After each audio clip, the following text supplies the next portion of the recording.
to today's video, which is a comparison between the latest and greatest from the OG in the action cam business, GoPro with the GoPro Hero 13, and the latest version of DJI's action camera, the DJI Action 5 Pro. But before we get any further, I have to address the elephant in the room.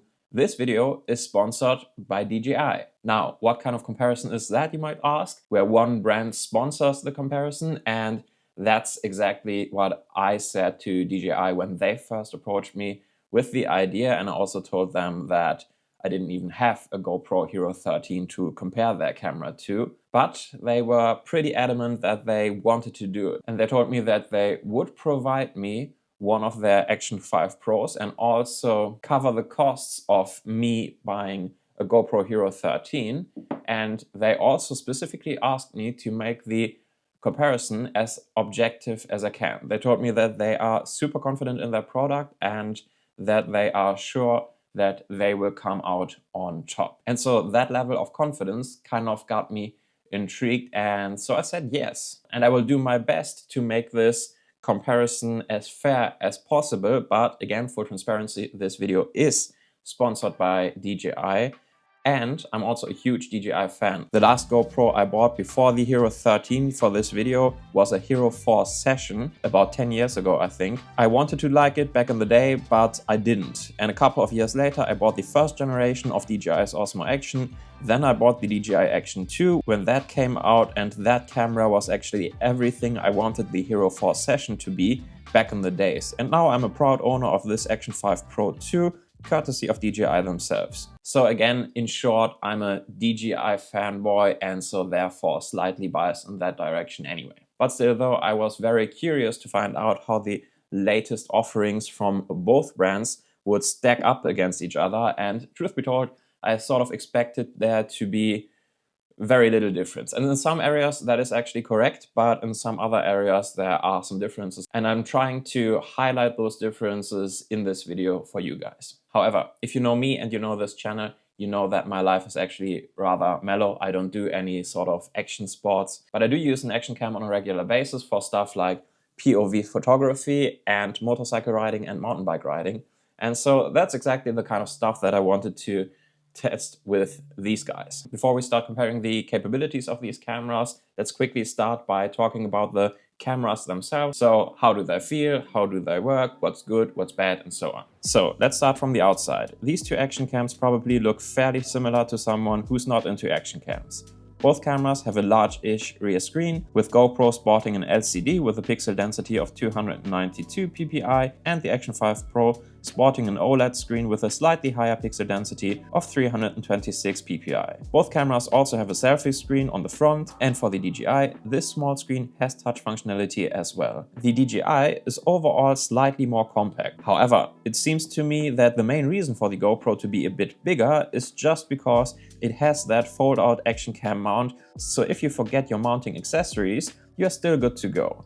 And also the GoPro has this standard quarter tripod mount, which is very nice to have. And if you take away the space at the bottom to house these things, the GoPro would probably be around the same height as the DJI. So what about mounting options on the DJI then? Well, no mounting options here, or rather, the one that is there is invisible, because the Action 5 Pro actually comes with a magnetic quick detachment mount, or two if you get the adventure combo. And so what you do is you just magnetically clip that bad boy Action 5 Pro to this mount and off you go. It's super simple and my preferred way to mount an action cam. I could not be bothered to deal with those action cam screw mounts all the time. Mind you though, as far as I understand it, the GoPro also has a magnetic bottom, and you can get similar types of magnetic mounts for the GoPro as well, but none are included in the box. Let's talk about specs for a quick second. Both cameras have the typically wide lens that you would expect for an action cam. The DJI has a slightly larger sensor though, coming in at 1/1.3 inches compared to the GoPro's 1/1.9 inches. Both shoot photos with plenty of resolution, 40 megapixels for the DJI and 27 for the GoPro, to be more precise. In regards to the user interface, I think it's personal preference. I'm certainly biased towards DJI simply because I've been using DJI action cams for years now, and so their menus are just very intuitive to me. I guess GoPro menus are fine too. I feel the screen of the GoPro is a bit less responsive though, and everything just feels a bit slower, but again, probably a matter of personal preference at this point. The DJI can, however, pull ahead in two areas. First of all, it does have internal storage. Now, it's not a ton, but at almost 50 gigabytes, it's certainly enough to get you by, especially if you are a bit of an idiot, like myself occasionally, and you like to forget your SD card in your SD card reader at home. Secondly, battery life is a lot better on the DJI. I have been doing some one-to-one comparison shoots between these cameras for this video, where I was using both cameras simultaneously, so both at the same time in the exact same conditions, and after about 30 minutes of shooting, the GoPro was usually somewhere in the neighborhood of 58% battery, whereas the DJI was still at around 74%. I'm no expert in this, but I would assume that this is at least in part down to the GoPro using a 12nm chipset, whereas the DJI sports a 4nm chipset, which essentially just means that the DJI chipset is more modern and therefore more power efficient. But to be fair, some of that difference in power consumption is also probably down to the fact that the DJI recorded in 4K and the GoPro was shooting at max resolution at 5.3K. Be that as it may, especially when you like to record long sequences like photo walks or rides on your motorcycle, that stuff really matters. The DJI also sports an air pressure gauge, which does not matter to me at all, but if your hobbies include activities where you want your air pressure and altitude data to be recorded, this might be beneficial to you. With that stuff out of the way, let's talk about what really matters here: image quality. Now here's the good news. Both cameras can shoot in 10-bit and in log. What this means is that both cameras offer dynamic range for days and a ton of flexibility for color correction in post. Both cameras also feature a very modern electronic stabilization, and so without any further ado, I will just show you the clips that I recorded on these two cameras simultaneously, both graded and ungraded, so that you can decide for yourself which ones you like better. And let's go.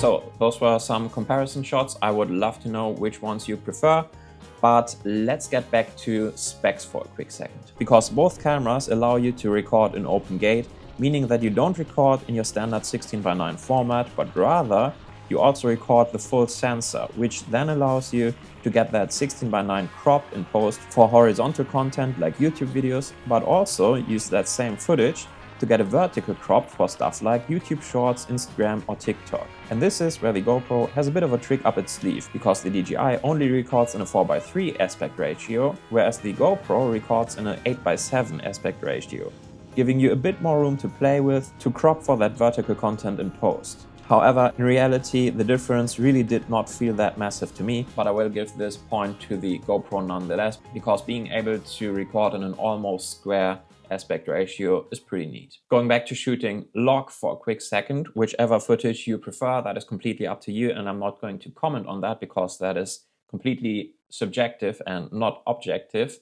But what I will comment on is the fact that the footage, the log footage out of the GoPro is a lot more flat, straight out of camera, compared to the log footage out of the DJI Action 5 Pro. Now that is neither good nor bad, that's just an observation and will affect how you approach the grading process in post. And so again, that's mostly just personal preference. I didn't feel like the DJI had less dynamic range or flexibility in terms of the colors when grading in post compared to the GoPro with the flatter profile. The DJI does, however, offer a graded preview of your footage while shooting, whereas the GoPro just shows you the flat image. In regards to the frame rates and resolutions, just really quick, the DJI can shoot in 4K at up to 120 frames per second, which I didn't test because I honestly do not care about that sort of stuff. And the GoPro can shoot up to 60 frames per second, but in a slightly higher resolution at 5.3K.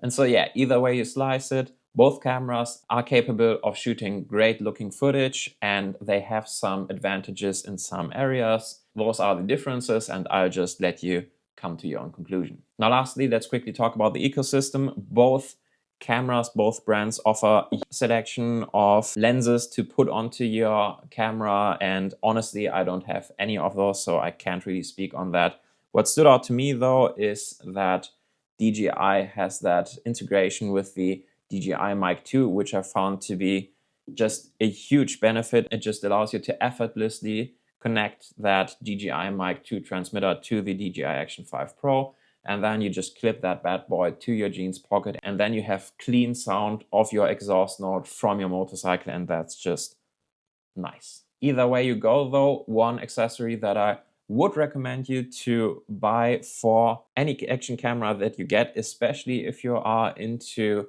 motorcycle vlogging or recording your motorcycle adventures, is an ND filter set. Because using ND filters is what allows you to slow down that shutter speed to get that smooth motion blur while still having your speedometer looking tech sharp. And so yeah, this was my comparison of the DJI Action 5 Pro and the GoPro Hero 13, and unsurprisingly I prefer the DJI as I have in the past. But to be fair to the GoPro, it does have some cool features that I would like to see DJI implement on the next version of this camera, and that is mostly that tripod mount and fold out action cam mount, as well as the ability to record in 8x7. Other than those features though, I think the DJI just edges out the GoPro in almost every other area. It is just a bit more capable, it just feels a bit more modern, a bit more polished and a bit more well-rounded.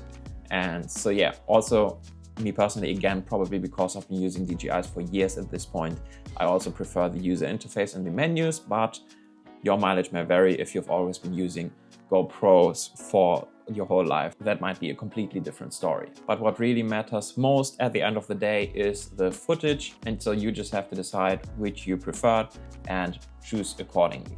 But anyway, that's all I got for you today. I hope this was interesting to you. If it was, don't forget to give this video a like and subscribe for more videos, and I'll see you in another one. Until then, take good care. Bye.